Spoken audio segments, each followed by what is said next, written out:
vast majority of Americans have been W-2 employees for a lot of their career, and they've done a great job saving, accumulating for retirement. Even as a business owner, the dynamic changes with taxes when you go to retire. And to your point, people just aren't aware of how that dynamic works after they retire. It comes as a surprise to a lot of people that Social Security is even taxable to begin with. But we go from this environment where we get a paycheck, we get a distribution from our business, we pay taxes on it, and we move on. That's all connected to us.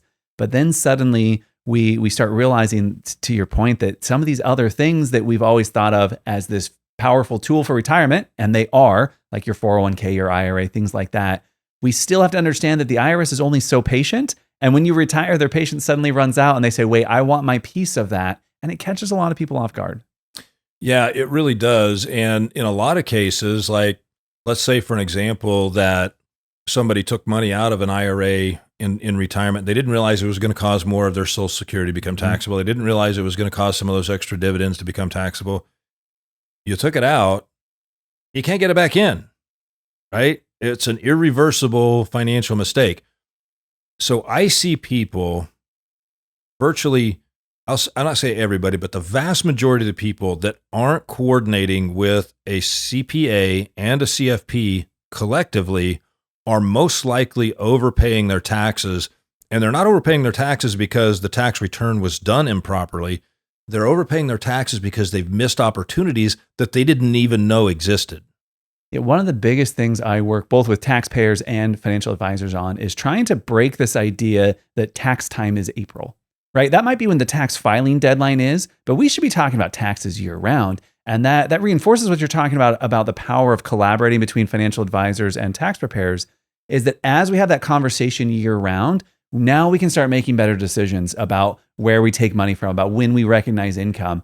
And we can do that because if we wait until March or April to go talk to our tax preparer and say, hey, here's what I already did last year, our opportunity for decision-making is over. Yeah. If instead in May or June or July, we proactively say, I'm thinking about doing whatever it is, now we can make decisions. Now we can stop overpaying the IRS.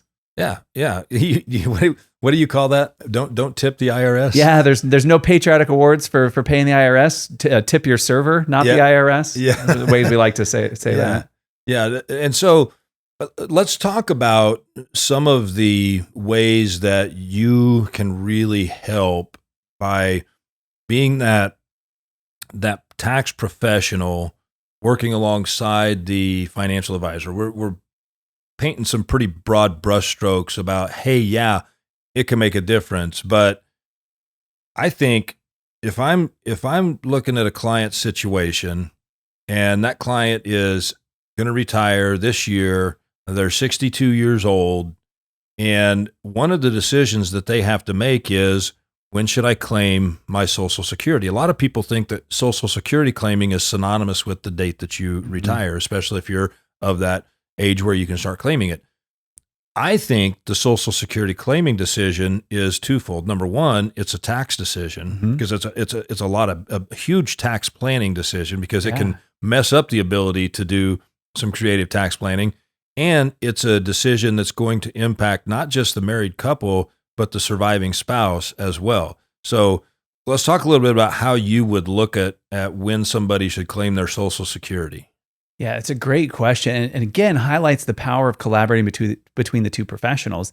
Because as a tax professional, I love being part of that conversation, but I'm not going to give the final recommendation to a client because there are those other things that get involved. But from a tax perspective, we want to look for ways that we can create flexibility in our decision-making as it comes to taxes. So what I mean by that is, okay, our biggest opportunity with the IRS is understanding, am I going to be in a lower tax bracket in the future or in a higher tax bracket? And then deciding, does that mean we move up some income or do we delay some income? Do we move up some expenses? Do we delay those expenses?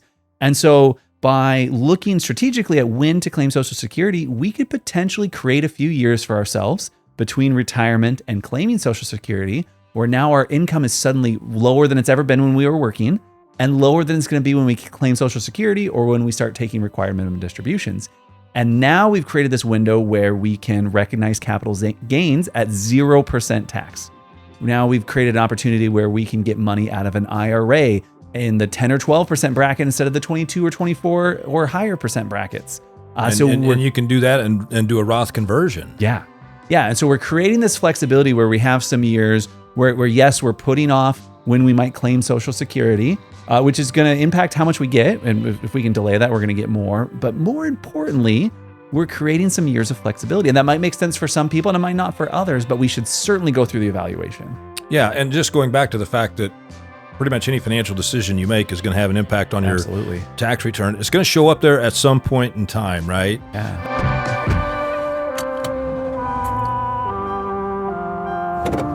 Starting your route to retirement.